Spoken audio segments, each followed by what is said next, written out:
कुछ एक नगर निगमों को छोड़ दे तो कई नगर निगम को नरक निगम की संज्ञा दी जाती है, क्यों? देखिए, इस पे तो मैं बहुत ज़्यादा टिप्पणी नहीं करूँगा, क्योंकि मुझे मतलब आप ऐसा कह सकते हैं कि अभी तो हमारा नगर परिषद हुआ, फिर अपग्रेड होगा, नगर निगम होगा, पहली बार है। तो मुझे लगता है कि अगर पहली शुरुआत ही बहुत अच्छी होगी तो जो लोग चुनाव लड़ने के योग्य नहीं होते हैं वो भी कर्ज वगैरह लेकर के चुनाव में आ जाते हैं रुपए कमाने के दृष्टिकोण से, रुपए काफ़ी कमाते हैं उसके बाद, तो ऐसे लोगों के लिए क्या कहेंगे? आपको भी यही है? देखिए, बिल्कुल का बिल्कुल बिल्कुल आपकी बात सही है कि लोग आते हैं और पैसे कमा के जाते हैं, और फिर जो ऐसा सोचते हैं, कई लोग दोबारा आते भी नहीं हैं। रही बात मेरी, तो बोलेगा कि मैं गरीब हूँ और मैं चुनाव जीतना चाहता हूँ, उससे मेरा रोजी रोटी चलेगा, तो इससे उनका तो चल जाएगा लेकिन जनता डूब जाएगी। तो भावनाओं से विकास नहीं होता है। विकास के लिए आपको सही लोग लाने पड़ते हैं सिस्टम में, और सही लोग सिस्टम में आएंगे तो बिल्कुल विकास होगा। और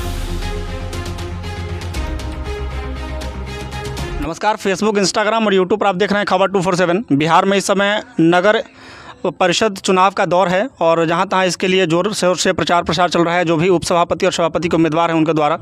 आज हमारे साथ एक ऐसे ही उपसभापति के उम्मीदवार जुड़े हैं जो कि जनकपुर रोड नगर परिषद के सभापति उपसभापति के उम्मीदवार हैं, भाई आशीष कुमार झा जी। आपका स्वागत है आशीष जी। नमस्कार जी। आपने पढ़ाई लिखाई के क्षेत्र में क्या क्या हासिल किया अभी तक? पढ़ाई लिखाई जी, मेरा नाम आशीष कुमार है और मैंने अपना बीटेक NIT अगरतला से किया है, और जो मेरा ब्रांच रहा है प्रोडक्शन इंजीनियरिंग, वो मैकेनिकल का एक सब ब्रांच रहा है जी। तो टेक्निकली मैं एक मैकेनिकल इंजीनियर हूँ। और तो मैकेनिकल इंजीनियर होने के साथ उसमें काफ़ी ज़्यादा स्कोप है और काफ़ी पैसा आप कमा सकते थे, उसको छोड़ करके आप इधर क्यों आए? जी देखिए, अब अगर पैसे की बात करेंगे तो बिल्कुल मेरा अभी सालाना 25 लाख का पैकेज था, जिसको मैं छोड़ के आया हूँ। पीछे मकसद है समाज के प्रति एक मेरी जो दिलचस्पी है, समाज के लिए काम करने का, समाज के लोगों को आगे बढ़ाने का। कहीं ना कहीं वो एक मुझे प्रेरणा देता है कि मैं सारी चीज़ों को लेके एक साथ चलूँ। मेरा जो फैमिली बैकग्राउंड है, पिताजी माताजी शिक्षक हैं, तो मुझे नहीं लगता कि मुझे आर्थिक रूप से कुछ अपने लिए सोचना है, और समाज के लिए सोचने का जो मेरा एक नज़रिया है वो आप ऐसा कह सकते हैं कि बहुत हटके है लोगों से। कई बार लोग मुझे बोलते भी हैं कि आप इतना सोचते हो सबके लिए, आपका क्या फ़ायदा है, बट कहीं ना कहीं वो जो चीज़ें हैं आपके अंदर से निकलती हैं। और इसी के लिए मैंने NGO भी खोला था आज से 2-3 साल पहले से। हम लोग सोशल उसमें काम कर रहे हैं। नई पहल फाउंडेशन चलाते हैं, मैं और मेरे साथ मेरे बहुत सारे मित्र मिलके उसमें पैसा लगा देते हैं, और वो हम लोग गरीब बच्चों की पढ़ाई लिखाई से लेके कंबल वितरण से लेके अनेक तरह की चीज़ें करते रहते हैं।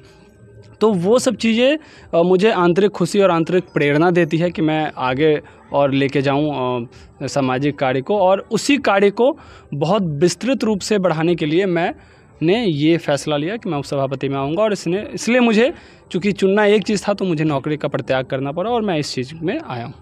तो अब तक आपने जितना समाज सेवा किया है उसके आधार पर अभी कितना माहौल क्षेत्र में बना हुआ है और किस तरह से आप जनसंपर्क अभियान चला रहे हैं? देखिए, जनसंपर्क अभियान तो बहुत ज़ोरों शोरों से है। मेरी पूरी टीम है, social media team, ground team, सारे लोग लगे हुए हैं, और हम लोग सिर्फ अपने अच्छे कार्यों को दिखा रहे हैं लोगों को, क्योंकि हमें और हमारी टीम को कोई लोभ लालच या किसी ऐसी चीज़ में नहीं फंसना है। तो हम लोग सिर्फ और सिर्फ जो अभी तक हमने कार्य किया है, जो सोशल कार्य किया है हमने, उन चीज़ों के माध्यम से ही हम लोग जनता तक जा रहे हैं और जनता को बता रहे हैं कि आप पहले हमारे काम को देखो, आप एनालिसिस करो, ठीक है, आप फिर अगर आपको लगता है कि नहीं इसमें दम है और ये समाज को बदलने की क्षमता रखता है, तो बिल्कुल आप वोट करो और फिर आप देखो कि परिवर्तन क्या होता है पूरे क्षेत्र में। उपसभापति को कई कार्य करना होता है, उनके क्षेत्र में कई काम होते हैं, लेकिन आपका पहला काम कौन सा रहेगा यदि आप जीतते हैं तो? देखिए, चूँकि बहुत सारे एजेंडे हैं जो कि कॉमन एजेंडा है सब लोगों का, वो मैं बताऊंगा, बट उससे पहले जो मेरा बेसिक है वो है एजुकेशन, हेल्थ और एम्प्लॉयमेंट। ये 3 सेक्टर ऐसे हैं जिस पे लोग जनरली बात नहीं करते हैं। लोग बात करेंगे सड़क पे, लोग बात करेंगे जाम पे, लोग बात करेंगे कूड़ेदान पे, फलाने ढिमकाना, बहुत सारी चीज़ें हैं। बट मेरा जो मुख्य है वो है कि आपके क्षेत्र में शिक्षा व्यवस्था सुदृढ़ रहनी चाहिए। आप देखेंगे तो पुपरी और आसपास क्षेत्रों में लोग नॉर्मली तो ग्रेजुएट हो जाते हैं और 10-12 तक पढ़ाई कर लेते हैं, लेकिन उसके बाद अगर किसी को कुछ तैयारी करनी है तो उसका कोई सुविधा नहीं है यहाँ पे। टीचर अगर होंगे भी तो लोगों की पहुँच नहीं है और बाहर जाने के लिए फिर बहुत पैसे चाहिए होते हैं। तो उस व्यवस्था को चेंज करना है कि यहाँ पे ऐसे शिक्षक हो, यहाँ पे बच्चों का विश्वास बढ़े, यहाँ पे कंपटीशन लेवल तक की पढ़ाई हो। तो शिक्षा के स्तर में एक क्रांति आप कह सकते हैं, वो मैं चाहता हूँ क्या है। और गरीब बच्चों को भी पढ़ने का हक मिले, उनको अच्छी शिक्षा मिले, जिसके लिए एनजीओ हम लोग का एक प्रयास है, जहाँ पे हम लोग छोटे छोटे बच्चों को पढ़ाते हैं आसपास के, और उनके लिए जितना हो पाता है हम लोग करते हैं। दूसरा जो स्वास्थ्य का क्षेत्र है उसमें कहीं ना कहीं आप देखेंगे तो हमारे पूरे PCH है, उसमें व्यवस्थाएं तो हैं, लेकिन फिर भी लोग इलाज नहीं करवाना चाहते हैं। हमें उस कमी को समझना पड़ेगा कि कोई बीमार होता है वो सीतामढ़ी भागता है, मुजफ्फरपुर भागता है, पुपड़ी में नहीं इलाज करवाना चाहता है। तो हमें उन सारी व्यवस्थाओं को सुदृढ़ करना है। उसके अलावा है जो मैंने पॉइंट बोला था एम्प्लॉयमेंट की, रोज़गार के अवसर बनाने, हमें सरकारी तंत्र पे, सरकार पे एकदम ऐसे नहीं बैठे रहना है कि लाखों हज़ारों नौकरियां क्रिएट होंगी और हम सरकारी नौकरी ही लेंगे। हर लोगों को अपना व्यापार खुद बनाना है। जो मेक इन इंडिया का प्रोग्राम है, जो लघु उद्योग हैं, उन सबको बढ़ावा देना है। उनके माध्यम से हमें बहुत सारे रोज़गार क्रिएट करने हैं। तो ये 3 मेरे अहम मुद्दे हैं। उसके अलावा जो क्षेत्र की कॉमन समस्याएं हैं, जैसे जल जमाव हो गया, नाले का निर्माण हो गया, कूड़े का समुचित व्यवस्था हो गया, उसके बाद एक बहुत ज्वलित मुद्दा है हमारे यहाँ रैक पॉइंट का, कि रैक पॉइंट से धूल मिट्टी और प्रदूषण होता है और वहाँ से बहुत लोग बीमार पड़ते हैं। उसको हटाने का तो हटाया तो नहीं उसको हम बंद तो नहीं करवा सकते, क्योंकि वो रोज़गार से जुड़ा मुद्दा है, बहुत सारे लोग वहाँ काम करते हैं। उसका स्थानांतरण हो सकता है कि अगर उस पर काम किया जाए तो उसको यहाँ से शिफ्ट करके किसी दूसरे जगह लगाया जा सकता है, जिससे रोज़गार का रोज़गार भी बना रहे और जो मुद्दे हैं यहाँ पे लोगों के बीमारी का धूल कण मिट्टी से, वो भी ख़त्म हो जाए। तो ये सारी चीज़ें कॉमन है, वो तो चलता रहेगा। उसके अलावा स्वास्थ्य, शिक्षा और रोज़गार, ये 3 मेरे अहम मुद्दे हैं जिस पर मैं बात करना चाहूँगा। जनकपुर रोड पुपरी नगर परिषद कई पंचायतों का मार्केटिंग प्लेस है। यहाँ पर शादी ब्याह के मौक़ों पर कई लोग आते हैं, कई पंचायतों के लोग आते हैं। तो इसके लिए जो हम भी चूँकि इसी क्षेत्र से हैं, तो पुपरी रैक पॉइंट के बगल में जो जल जमाव है वो, फिर यहाँ कॉस्मोस इंग्लिश क्लासेस के सामने जो वो रोड है, वो लोहिया भवन के सामने वाली, और एक मंदिर है वो वाला मंदिर नागेश्वर स्थान, उसके पीछे जो रोड है, ये तीनों रोड पर क्या काम करना चाहेंगे आप? देखिए, ये बहुत दुर्भाग्यपूर्ण बात है कि जिस रोड के बगल में नगर परिषद कार्यालय है, उसी रोड की ऐसी दुर्धर व्यवस्था है, मतलब लोग वहाँ पे जा नहीं सकते हैं, दुर्गम रास्ते हैं। तो कहीं ना कहीं जैसे मैंने बोला कि ये कॉमन एजेंडा है, उस पर तो बिल्कुल काम होना ही है। सड़कों का निर्माण होना है, साथ साथ सड़कें तभी ख़राब होती है जब आपके पास समुचित नाले का व्यवस्था नहीं होता है। तो सारे ही सड़क में आप देखेंगे तो रोड बन जाता है और वहाँ पे नाले का व्यवस्था नहीं होता है, पानी लगता है, बड़ी बड़ी गाड़ियाँ चलती है और फिर वो रोड टूट जाता है। तो बिल्कुल वो तो होना ही है, वो सही होना ही है। और मुझे नहीं लगता है कि इन छोटी छोटी चीज़ों के लिए पैसे नहीं आते होंगे या फंड नहीं आते होंगे।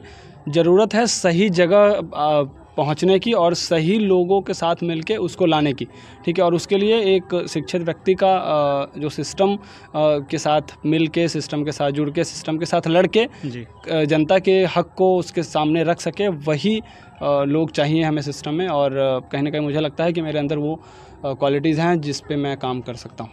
अच्छा, पुपरी एक ऐसी जगह है जहाँ से पटना, मुजफ्फरपुर, दिल्ली वगैरह कई और स्टेट्स में भी गाड़ियाँ चलती हैं, लेकिन क्या यहाँ उन गाड़ियों के पड़ाव के लिए कोई स्टैंड है, टेम्पो स्टैंड या बस स्टैंड? अभी तो आप नहीं कह सकते हैं, क्योंकि जो सिनेमा हॉल के सामने का जगह है या फिर जो मधुबनी चौक के सामने का जगह है, वहाँ पे बहुत वो कंजस्टेड जगह है, नहीं है। लेकिन चूँकि मेरे एजेंडे में पुपरी के लिए जो कॉमन पार्क है या फिर कुछ ऐसा प्लेग्राउंड टाइप प्लेस भी है, उस पर भी विचार विमर्श होगा, क्योंकि बिल्कुल जाम का जो एक बहुत बड़ा कारण होता है वो यही होता है कि जहाँ तहाँ गाड़ियाँ लगती हैं और उसके वजह से जाम लगता है। तो ऐसे जगह को चिन्हित करके भी वहाँ पे कार्य किया जा सकता है। और देखिए, किसी चीज़ का मैं बता रहा हूँ कि दूसरे लोगों के जैसा मैं वादा तो नहीं कर सकता हूँ, बट हाँ, मैं ये कर सकता हूँ कि मैं उसके लिए पूर्ण प्रयास करूँगा। और जहाँ तक मैंने बोला कि एक सही लोग और सही जानकार व्यक्ति सिस्टम में आएंगे तो बिल्कुल जो चीज़ें अभी तक नहीं होती आई हैं वो चीज़ें भी होंगी। कई विद्यालयों में और कई जो कार्यालय हैं, जरूरी कार्यालय, वहाँ पर अवैध रूप से मनमाने तरीके से रुपए ऐंठे जाते हैं गरीब परिवारों से घुसखोरी के तौर पर। जी बिल्कुल। तो इसका एक मैं आपको एग्जांपल देता हूँ कि आज से 3 दिन पहले मैं एक चालान कटवाने गया था, रसीद।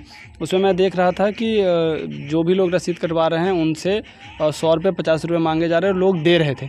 जब मेरी बारी आई, मैंने रसीद कटवाया तो मुझे उन्होंने देखा और उसके बाद मुझे ना तो पैसे की डिमांड की और ना मैंने उनको एक पैसे दिए।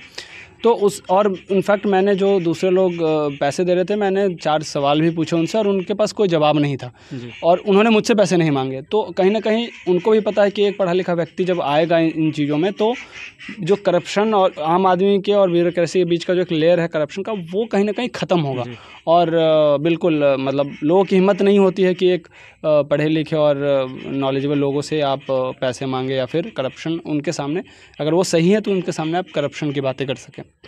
आप एक शिक्षित उम्मीदवार हैं, तो इस क्षेत्र से दहेज प्रताड़ना के काफ़ी केस आते हैं, तो महिलाओं के लिए एक सुलभ शौचालय की भी व्यवस्था होनी चाहिए थी, जो कि बाज़ार में जब महिलाएं बाज़ार करने जाती हैं, यदि उन्हें शौच की व्यवस्था या शौचालय तुरंत लग जाए तो वो कहाँ जाएंगी फिर?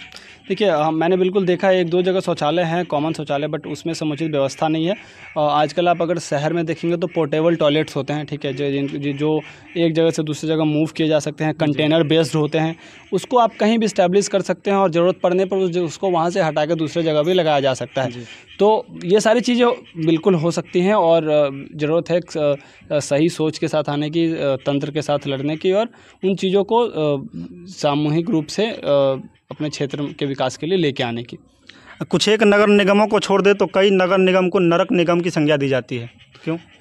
देखिए इस पे तो मैं बहुत ज़्यादा टिप्पणी नहीं करूँगा, क्योंकि मुझे मतलब आप ऐसा कह सकते हैं कि अभी तो हमारा नगर परिषद हुआ, फिर अपग्रेड होगा, नगर निगम होगा, पहली बार है, तो मुझे लगता है कि अगर पहली शुरुआत ही बहुत अच्छी होगी तो बिल्कुल उसका अंत जो है मतलब आगे की जो चीज़ें हैं बहुत अच्छा होगा।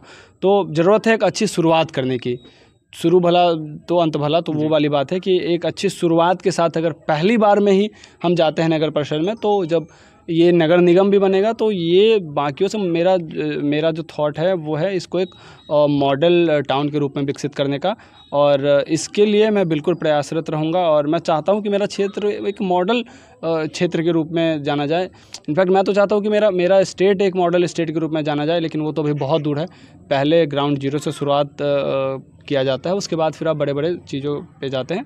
तो ये जो नगर परिषद पहली बार पूरा क्रिएट हुआ है, इसको ही मॉडल पहली बार में बना देना है, ताकि ये पूरे बिहार में एग्जाम्पल सेट हो सके और फिर लोग इसको कॉपी करके दूसरे जगह उसको इम्प्लीमेंट करने का सोचें। अच्छा, जो लोग चुनाव लड़ने के योग्य नहीं होते हैं वो भी कर्ज वगैरह लेकर के चुनाव में आ जाते हैं रुपए कमाने के दृष्टिकोण से, रुपए काफ़ी कमाते हैं उसके बाद, तो ऐसे लोगों के लिए क्या कहेंगे? आपको भी यही है? देखिए बिल्कुल का बिल्कुल आपकी बात सही है कि लोग आते हैं और पैसे कमा के जाते हैं, और फिर जो ऐसा सोचते हैं कई लोग दोबारा आते भी नहीं हैं। रही बात मेरी, तो चूँकि आप मेरे सारे पैम्पलेट्स में पढ़ेंगे तो मैंने पहले भी सबसे पहला मेरा यही था कि मैं 25 लाख की नौकरी छोड़ के आया हूँ, और मेरा जो फैमिली बैकग्राउंड है वो ऐसा है कि मुझे अपने लिए नहीं सोचना, अदरवाइज़ मैं इतना अच्छा पैकेज छोड़ के यहाँ पे आके नहीं करता, क्योंकि मेरे अंदर का जो एक जज्बा है, एक जो मेरे अंदर की फीलिंग है, उसको मैं वर्ड्स में एक्सप्लेन नहीं कर सकता। बहुत सारी चीज़ें आप अपनी बातों में नहीं बता सकते हैं, वो मतलब नॉन एक्सप्रेसिबल होती हैं। तो मतलब आप ऐसा कह सकते हैं कि मुझे बहुत सारी चीज़ों से प्रेरणा मिलती है, मुझे लोगों को, बच्चों को शिक्षा देके, मुझे लोगों को रोज़गार देके मुझे बहुत प्रेरणा मिलती है। तो मैं उन चीज़ों को बहुत आगे बढ़ाने के लिए इसमें आया हूँ। और बाकी जो लोग देखिए ऐसा सोच के आते हैं कि पैसे कमाने हैं, वो मुझे नहीं लगता कि दोबारा फिर वापस कभी आते हैं, और जनता के बीच में उनकी इमेज भी वैसे ही हो जाती है कि वो मतलब मुंह दिखाने लायक नहीं रहते कहीं। तो बिल्कुल ऐसे लोग, तो आप राजनीति को गर्त में ले जाने वाले तो ऐसे ही लोग होते हैं। और मुझे लगता है कि इन्हीं सब कारणों की वजह से जो अच्छे पढ़े लिखे लोग हैं वो जनरली राजनीति में कदम नहीं रखते हैं। उनको लगता है कि ये एक गंदगी है, और गंदगी बोल के नहीं आते हैं। तो देखिए कोई भी समाज ख़राब तब नहीं होता जब वहाँ पे बहुत सारे ख़राब लोग होते हैं। वहाँ पे वो समाज तब ख़राब होता है जब अच्छे लोग उस ख़राब चीज़ों के ऊपर आवाज़ नहीं उठाते हैं। तो इसी चीज़ को हमें बदलना है कि अच्छे लोग आएँ, आवाज़ उठाएँ, और जो वॉइस फॉर चेंज है वो एक नारा हो, परिवर्तन बिल्कुल होगा। अच्छा, आप युवा हैं और शिक्षित भी हैं, तो युवा और शिक्षित वर्ग से आपका क्या वादा रहता है? क्या कह के आप वोट मांगने जाते हैं? देखिए युवा और शिक्षित से तो जैसा मैंने पहले बोला कि एक तो जो सबसे ज्वलित मुद्दा है रोज़गार का। मेरा युवाओं का जो सबसे एजेंडा है रोज़गार। अगर आपकी प्रारंभिक शिक्षा पूरी हो गई है, देखिए जो जिनकी प्रारंभिक शिक्षा पूरी नहीं हुई है उनके लिए मेरा रहता है कि आपकी शिक्षा की व्यवस्था, जैसे मेरा एक एजेंडा भी था एजुकेशन वाला, तो उसमें आपके शिक्षा की व्यवस्था समुचित व्यवस्था हो। आप यहीं पढ़ के, फैमिली बैकग्राउंड अगर इतना स्ट्रांग नहीं है तो आप यहीं, आपके लिए समुचित कोचिंग या पढ़ाई लिखाई की व्यवस्था हो कि आप अपने सपने यहीं से पूरा कर सकें। ये तो ऐसे लोग के लिए है जिनकी प्रारंभिक शिक्षा पूरी नहीं हुई है। जो जिनकी पूरी हो गई उनके लिए एम्प्लॉयमेंट प्रोग्राम बहुत सारे हैं, बहुत सारे स्कीम्स हैं, मेक इन इंडिया के प्रोग्राम्स हैं।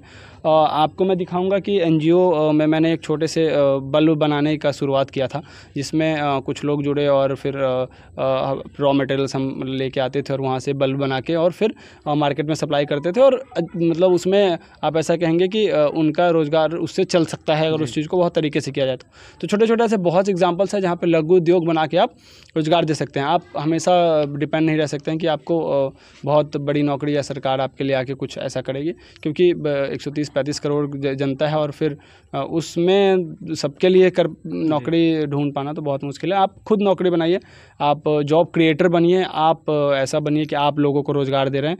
आप खुद का अपना छोटा छोटा बिजनेस शुरू कीजिए, 2-4-5 लोग उससे जुड़ते चले जाएंगे और फिर वो कारवां बनता चला जाएगा। अच्छा, अंतिम सवाल है कि आप 25 लाख का पैकेज छोड़ करके जिस फील्ड में उतरे हैं उसमें दर्जनों प्रत्याशी पहले से हैं और काफ़ी मदद कर रहे हैं, तो महिला प्रत्याशी भी हैं, तो महिलाओं का एक महिला प्रत्याशी के साथ एक भावनात्मक जुड़ाव होता है, तो इसके लिए क्या कहेंगे, किस तरह से चुनौतियों का सामना करेंगे आप?